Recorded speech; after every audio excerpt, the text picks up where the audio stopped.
Hi, this is History with me, Dan. In this video, I'm going to talk about some of the great historic houses and other buildings in the old Wethersfield Historic District in Connecticut that are located on Main Street between Church Street and the First Church of Christ to the south and Hanmer Park to the north. I've done some other videos about other parts of the historic district, and I'll link those in the description below. But the section I'm going to talk about here is chock full of great buildings from the 18th and 19th centuries, representing a variety of architectural styles. So let's check them out. Just north of First Church is a brick Greek Revival style house, which has an impressive two-story columned portico on its south side facing the church. In 1831, this was the property of John Williams. Not John Williams the composer, but John Williams, the son of Ezekiel Williams, who was a prominent Wethersfield merchant. In 1831, a fire destroyed all of the buildings on the Williams property here. So the following year, John Williams began erecting this house, which was completed by 1834. Today, the house serves as the parsonage for First Church. South of the Williams house is a hipped roof house erected about 20 years later. It was the home of Dr. Erastus F. Cooke. Dr. Cooke, who relocated to Wethersfield from New York State, had a passion for crafting medicinal drugs and other remedies. In Wethersfield, he operated a chemical factory where he made dyes, medicines, and saltpeter. Next to the house is a building erected in the 1830s that served as Dr. Cooke's apothecary and drugstore.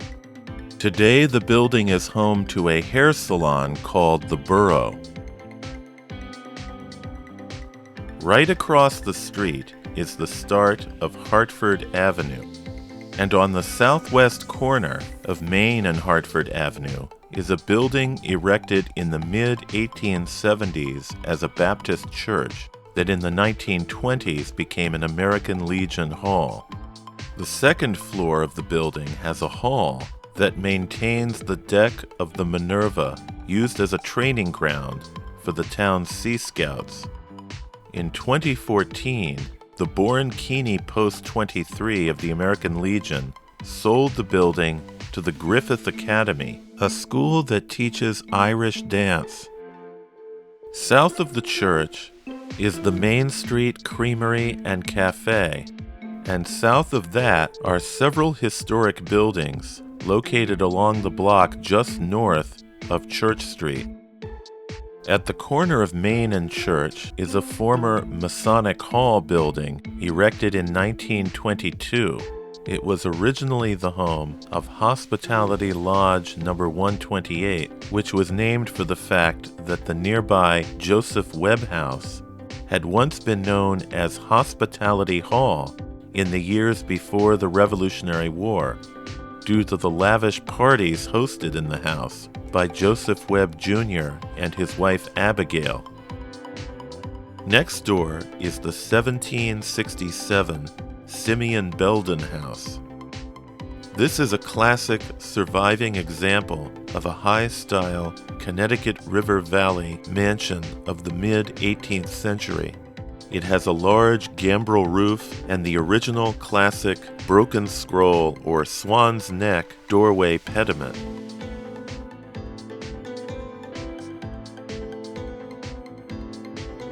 The house is part of the neighboring Comstock Ferre Company complex of buildings.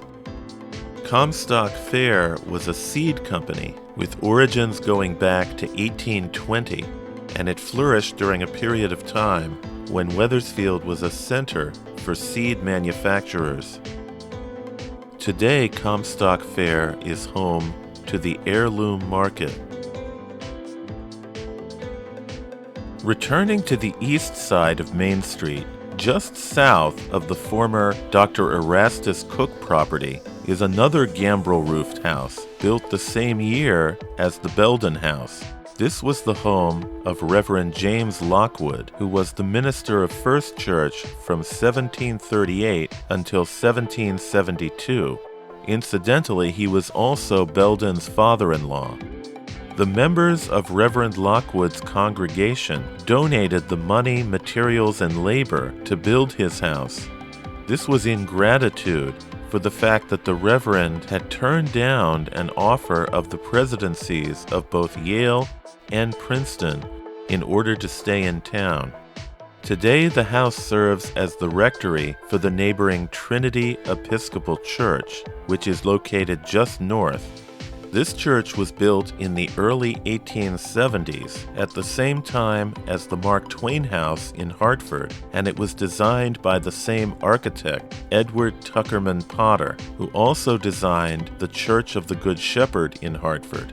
All three of these buildings share Potter's signature high Victorian Gothic style with polychromatic roof tiling.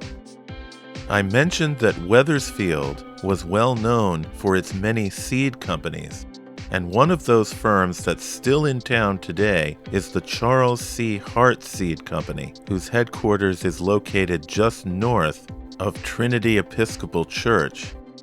Just north of the Hart Building, a Mansard-roofed house stands on the site of the Stillman Tavern. This was the colonial-era tavern where the French general, the Comte de Rochambeau, stayed in May of 1781. He was here to meet with George Washington, who was staying at the nearby Webb House, and it was at the Webb House that the two men planned the campaign that would eventually end with victory at Yorktown a few months later. The two generals were also entertained at the Stillman Tavern. The house here is a classic example of a French Second Empire-style Mansard-roofed house. It was built in 1861 for Edward Robbins of the Johnson and Robbins Seed Company. Now, I just mentioned the Hart Seed Company. Well, Charles C. Hart actually worked at Johnson and Robbins for 14 years before starting his own company, and he took over their former warehouses and offices, which is where the Charles C. Hart Company's current 1955 building is located. Just north of the Robbins House is the 1766 residence of Captain Allyn Stillman, who was a Revolutionary War blockade runner and soldier in the militia. Just north of his house is the currently red-painted Timothy Stillman House, built circa 1750. Across from Trinity Episcopal Church, the Hart Seed Company, and the Robbins House are several interesting historic homes.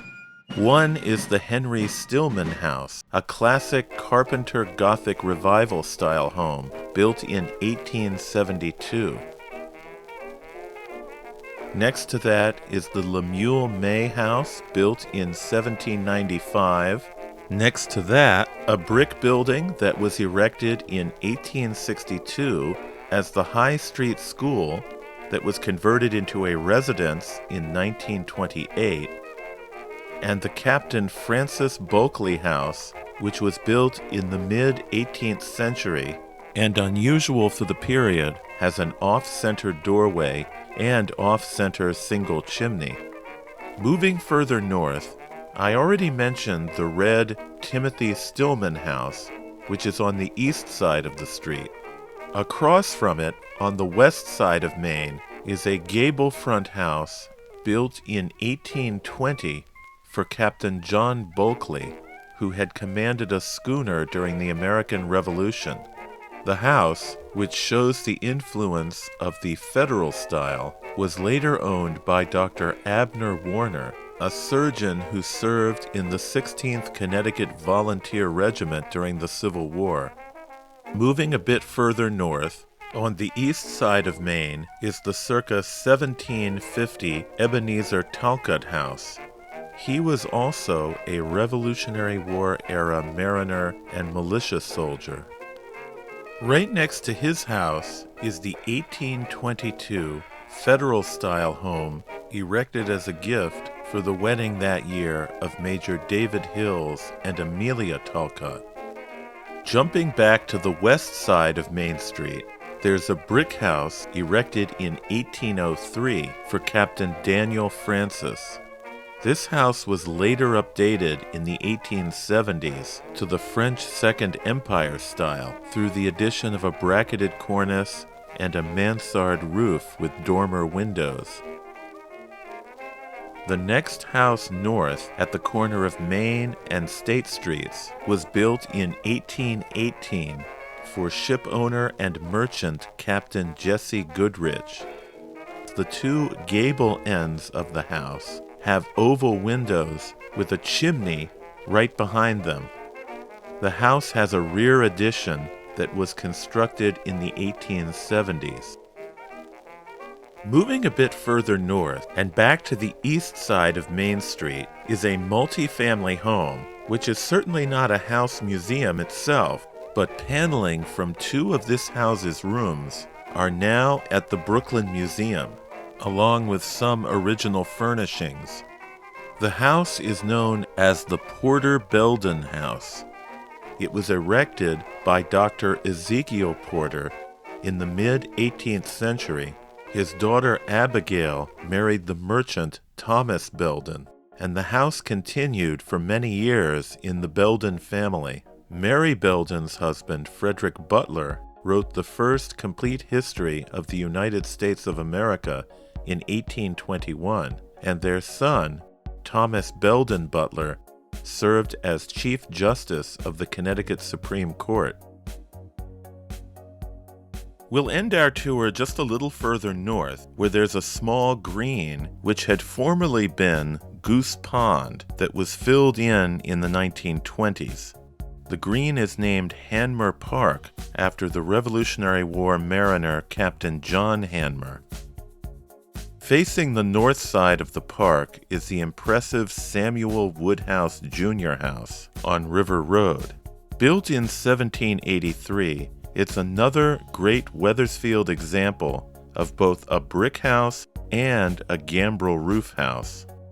Woodhouse was a sailor and shipbuilder who also served during the Revolutionary War, and the son of Samuel Woodhouse Sr.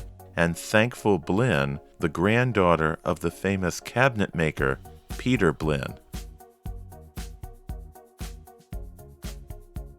If you enjoyed this video, check out my other walking tour videos of Old Wethersfield, and remember to hit the like button and subscribe to the channel. Thanks for watching.